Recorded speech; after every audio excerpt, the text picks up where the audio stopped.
பேசுகிறது நான், கேட்குறது நீங்கள். நான் உங்கள் தாரா. இன்றைக்கி வீடியோவில் என்ன பார்க்க போகிறோம் அப்படின்னா, கன்னியாகுமரி போன vlog தான் பார்க்க போகிறீங்க. ஃபஸ்ட்டு நாங்கள் ஃபேமிலியோடு தான் அங்கே போயிருந்தோம். ரெடி ஆகிட்டு ஒரு 3:00 கிட்டே நாங்கள் அங்கே கிளம்பிட்டோம். ஏன்னா அப்போ போனால் தான் வெயில் இருக்காது, அதனால அப்போ போனோம். ஃபஸ்ட்டு போனதுமே காந்தி மண்டபம் தான் பார்த்தோம். ஆனால் உள்ளே போக முடியல. ஏன்னா நாங்கள் ரீச் ஆகிறதுக்கு 5:00 கிட்ட ஆகிட்டு. ஸோ எங்களால் உள்ளே போய் எதுவுமே பார்க்க முடியல. வந்த வேலை என்ன அப்படின்னு போய் பார்ப்போம் அப்படின்னு பார்த்தோம். ஷாப்பிங் தான். ஆனால் அண்ணா வந்துட்டு வாங்க பீச்சை போய் பார்த்துட்டு அப்புறம் வரலாம் அப்படின்னு சொல்லி கூப்பிட்டு போயிட்டாங்க. நல்லா இருந்துச்சு அதெல்லாம். ஸோ நாங்கள் போன டைமில் வெயில் வந்துட்டு கம்மியாயிட்டு, ஏன்னா 3:00 மேலே ஆகிட்டு அப்படிங்கிறதுனால வெயில் இல்லை. வள்ளுவர் சிலை டு விவேகானந்தர் ராக் வந்து ஒரு பாலம் ரெடி பண்ணிகிட்டு இருக்காங்கன்றதுனால அங்கே வேலை நடந்துட்டு இருந்துச்சு. இங்கே நின்று அதையும் பார்த்துட்டு இருந்தோம், என்ன பண்ணிகிட்டு இருக்காங்க அப்படின்னு. போட் போகிறதும் ஸ்டாப் பண்ணிட்டாங்க. ஏன்னா 5:00 அப்படிங்கிறதுனால இங்கேருந்து எந்த போட்டுமே போகலை. எல்லா போட்டுமே ரிட்டன் தான் வந்துட்டு இருந்துச்சு.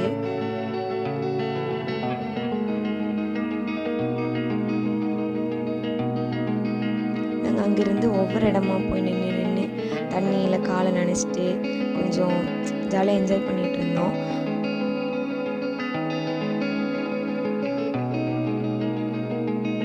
அந்த வெயிலோட வெளிச்சம் வந்துட்டு தண்ணீரில் படுறச்சில் பார்க்குறதுக்கே ரொம்ப அழகாக இருந்துச்சு.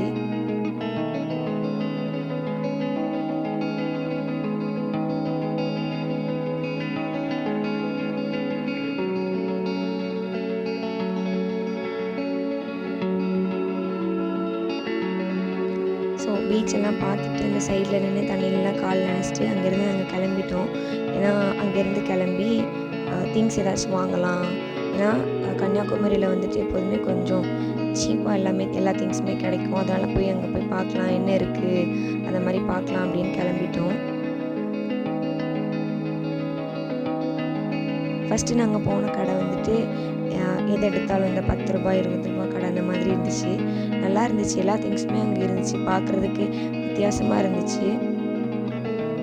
நம்ம தோசை சுடுற அந்த எண்ணெய் ரவம்லாம் அதெல்லாமே அங்கே ரெடியாகவே வச்சுருந்தாங்க. நம்ம வீட்டிலலாம் வேறு மாதிரி இருக்கும். அங்கே அது பார்க்க கொஞ்சம் வித்தியாசமாக இருந்துச்சு. அப்புறம் அந்த பிளேட்டு இதெல்லாம் கொஞ்சம் அழகாக இருந்துச்சு. உண்மையாக வாழை இலை மாதிரி இருந்துச்சு. ஆனால் வாழை இலை கிடையாது இது. இந்த திங்ஸ் எல்லாம் கொஞ்சம் பட்ஜெட் ஃப்ரெண்ட்லியாகவே இருந்துச்சு. இந்த கப்ஸ் எல்லாம் வந்து 15 ருபீஸில் தான் போட்டிருந்தாங்க. நல்லா இருந்துச்சு எல்லாமே. அப்புறம் வழக்கம் போல் இந்த ஜும்காஸ் தான். ஆனால் கொஞ்சம் எக்ஸ்பென்சிவாக இருந்துச்சு எல்லாமே. இந்த ஜும்காஸ்லாம் வந்துட்டு 100, 150. ஆனால் அதுக்கு வர்த்தான்னு கேட்டால் இல்லை அப்படிங்கிற மாதிரி இருந்துச்சு.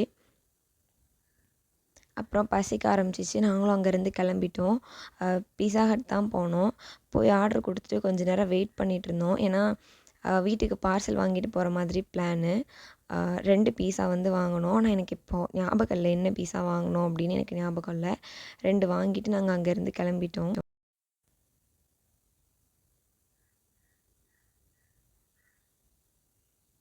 நைட் வியூ கூட அங்கேருந்து பார்க்க நல்லா இருந்துச்சு.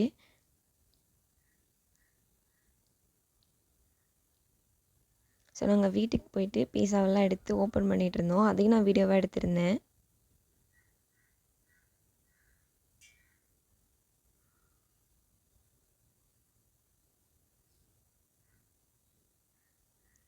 வீடியோ பிடிச்சிருந்துச்சின்னா மறக்காமல் சப்ஸ்கிரைப் பண்ணுங்கள், லைக் பண்ணுங்கள், ஷேர் பண்ணுங்கள், கமெண்ட் கூட பண்ணுங்கள். ஸோ நான் இதோட இந்த வீடியோவை முடிச்சுக்கிறேன். பாய்.